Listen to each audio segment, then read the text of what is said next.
Gadis 18 tahun bernama Chloe baru-baru ini, Menemukan rahasia yang luar biasa. ibunya seperti meracuninya setiap hari. Chloe lahir dibesarkan orang tua tunggal. Ia telah bergantung pada ibunya Linda sejak kecil. Dia tak pernah bertemu ayahnya.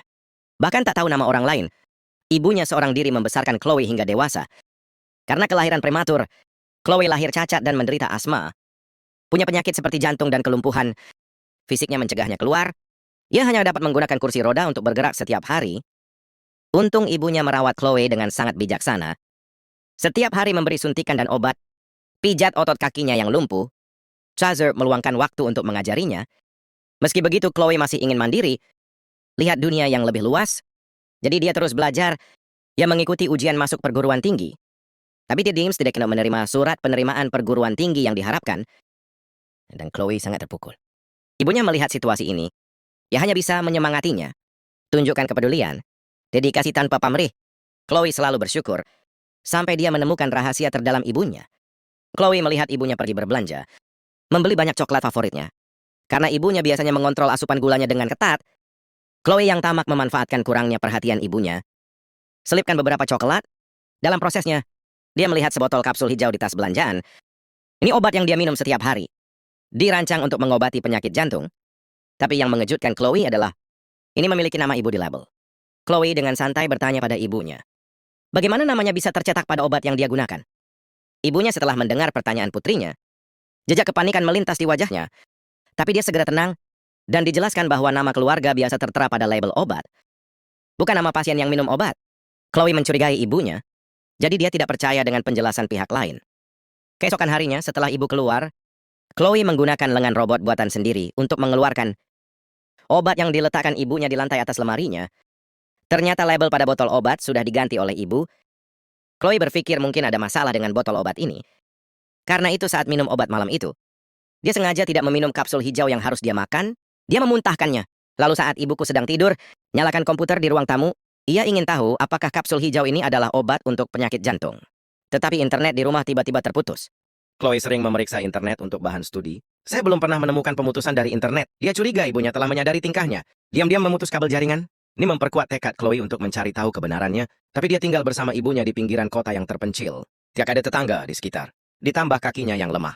Tidak ada teman. Sekarang internet di rumah pun mati. Chloe hanya bisa memanfaatkan ketidakhadiran ibunya. Gunakan telepon rumah untuk meminta bantuan orang asing. Dengan usahanya yang berkelanjutan, akhirnya orang asing setuju untuk memberitahu tentang informasi obat. Hasil infonya membuat Chloe merinding. Ternyata obat itu memang untuk penyakit jantung. Tapi obat ini pada dasarnya pil merah. Alih-alih kapsul hijau yang diminum Chloe setiap hari. Chloe benar-benar terkejut dengan ini. Ia disuruh minum obat jantung setiap hari. Jadi untuk apa sebenarnya kapsul hijau ini? Untuk memecahkan keraguan di hatiku, Chloe memohon ibunya untuk membawanya ke bioskop di kota. Linda menyetujui permintaan putrinya tanpa banyak berpikir. Dalam proses menonton film, Chloe izin ke toilet dan kabur ke apotek di seberang bioskop. Di sinilah ibunya Chloe biasanya membeli obat-obatannya. Chloe bertanya langsung pada petugas obat apa kapsul hijau itu. Petugas mengatakan kepadanya bahwa itu adalah penenang anjing peliharaan. Jika orang meminumnya dalam waktu lama, mereka akan mengalami gejala kelumpuhan kaki mereka. Dalam kasus yang parah, Anda bahkan bisa menjadi lumpuh. Chloe tertegun dengan ucapan pegawai itu. Bukankah kakiku lahir cacat? Apakah disebabkan oleh penggunaan jangka panjang kapsul hijau ini? Pertanyaannya adalah, mengapa seorang ibu yang telah merawat dirinya sendiri selama ini begitu kejam? Kenapa ibu membujuk putrinya untuk minum obat ini? Otak Chloe dalam kekacauan. Dan perubahan suasana hati segera memicu asmanya. Tepat ketika dia hampir kehabisan napas, ibu mendatangiku. Pihak lain bergegas untuk meringankan kondisi. Chloe disuntik secara paksa dengan obat bius. Chloe langsung pingsan. Setelah bangun lagi, Chloe mendapati dirinya berbaring di tempat tidurnya sendiri. Melalui jendela, dia melihat ibunya baru saja keluar. Karena tak ada ponsel. Sambungan telepon di ruangan itu diputus oleh ibunya. Chloe tidak bisa menelepon polisi. Jadi dia memutuskan untuk keluar rumah dulu. Tetapi ketika dia datang ke pintu kamar, dia menemukan bahwa pintu telah ditancapkan dari luar oleh ibunya dengan tongkat kayu, tidak bisa terbuka sama sekali. Dan kamarnya ada di lantai 2. Tidak bisa keluar dari sini. Setelah melihat-lihat, Chloe memutuskan untuk terjun dari ambang jendela ke atap lantai 1, kemudian naik dari atap ke kamar ibu di sebelah. Satu-satunya masalah sekarang adalah ibu terbiasa mengunci jendela kamarnya. Chloe harus menemukan cara untuk memecahkan kaca jendela. Untuk bisa memasuki kamar ibu, dia mengambil solder listrik yang biasanya dia gunakan dan masukkan seteguk air dingin ke mulutmu. Dengan mengerahkan semua tenaganya, ia merangkak sampai ke jendela ibunya. Tempelkan dengan keras ke kaca dengan solder listrik. Tunggu sampai solder memanaskan kaca. Chloe kembali menyemprotkan air dingin dari mulutnya ke gelas panas. Kaca jendela itu perlahan retak dan pecah. Naik dari kamar ibuku ke pintuku sendiri. Hanya operasi ini. Dia mengalami serangan asma lagi. Untungnya, pada saat kritis, Chloe menahan ketidaknyamanan, merayap dari kamar ibu ke pintu kamarnya. Lepaskan tongkat di pintu dan masuk ke ruangan untuk menggunakan semprotan asma. Untuk melarikan diri. Tunggu sampai napasnya melambat. Chloe bergegas ke kursi roda. Bersiaplah untuk naik lift kursi roda di lantai bawah. Tapi dia segera tahu. Listrik ke lift sudah diputus oleh sang ibu. Ibunya bertekad untuk mengurungnya di rumah. Dalam keputusasaan, Chloe harus mendorong kursi roda ke bawah terlebih dahulu. Mencoba perlahan ke bawah. Sengaja berguling menuruni tangga, untungnya ia terjatuh perlahan. Chloe hanya sedikit memar. Ia baik-baik saja. Dan dalam prosesnya, dia terkejut karena bisa merasakan jari kakinya. Itu pasti karena ia tak minum kapsul hijau beberapa hari ini. Ini memberi Chloe keberanian. Dia kemudian melarikan diri. Ia sekuat tenaga mengayuh kursi roda ke jalan terdekat. Saat itu, seorang pria kebetulan sedang mengemudikan truk melewati jalan itu. Supir itu menghentikan truknya. Setelah mendengarkan Chloe. Supir itu berniat membawanya ke kantor polisi. Hanya saja keduanya bertemu sebelum mereka bisa pergi. Ibunya datang ke situ. Ibunya melihat Chloe keluar rumah sendirian. Cepat bernegosiasi dengan supir. Dia mengatakan putrinya sakit jiwa. Ibunya bilang kalau Chloe menderita paranoia. Sering rewel. Namun, supir tidak percaya pada semua perkataan ibunya. Dia bersikeras membawa Chloe ke kantor polisi. Perjelas semuanya di depan polisi. Melihat paman kurir dengan sikap tegas, ibunya setuju untuk membiarkannya pergi. Ibunya punya ide jahat dan pergi ke mobilnya. Tepat pada saat supir membawa Chloe masuk ke dalam truk, ibunya memberikan suntikan obat penenang ke supir. Pria itu pingsan di tempat. Sekarang Chloe mengalami serangan asma lagi. Chloe sangat syok melihat tingkah laku ibunya yang kejam. Saat Chloe sudah siuman, dia terkunci di ruangan yang aneh. Ini terlihat seperti ruang kerja ibunya. Tapi Linda tidak pernah membiarkannya masuk ke sini sebelumnya. Chloe mengecek ruangan itu sebentar. Lalu akhirnya menemukan surat masuk perguruan tinggi di tempat sampah. Ternyata ia lulus masuk perguruan tinggi. Ibunya yang menyembunyikan surat penerimaan tersebut. Kemudian Chloe menemukan foto dirinya berlari saat kecil di laci kamar. Itu berarti dia tidak dilahirkan dengan cacat. Kelumpuhannya memang hasil dari keracunan jangka panjang ibunya.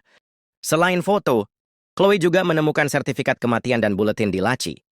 Almarhum di akta kematian juga bernama Chloe. Seorang gadis prematur yang meninggal hanya 2 jam setelah lahir. Surat jaksa memiliki seorang gadis yang baru lahir yang dicuri dari rumah sakit. Menurut 2 item ini, Chloe tiba-tiba memahami semuanya. 18 tahun yang lalu, bayi ibunya lahir prematur. Putrinya meninggal 2 jam setelah dia lahir. Linda tidak bisa menerima kenyataan ini dan mencuri gadis lain yang baru lahir dari rumah sakit. Bayi perempuan itu sekarang adalah Chloe. Untuk menjaga Chloe di sisinya selamanya, Linda memberinya obat untuk waktu yang lama, sehingga kakinya lumpuh. Chloe baru saja memahaminya. Chloe melihat Linda mendorong pintu dan masuk. Ada noda darah di lengan. Chloe langsung teringat pada supir barusan. Chloe bertanya pada Linda apa dia telah membunuh supir tadi. Linda menghindari membicarakannya. Sebaliknya dia berkata bahwa tidak ada yang bisa mengambil putri darinya. Linda menarik suntikan obat dan berencana untuk menyuntikkannya ke Chloe. Chloe merasa takut sekali. Tergesa-gesa merangkak ke bilik di ruang kerja dan mengunci pintu itu. Tapi pintu ini jelas tidak bisa menghentikan kegilaan Linda. Chloe terjebak melihat sekeliling.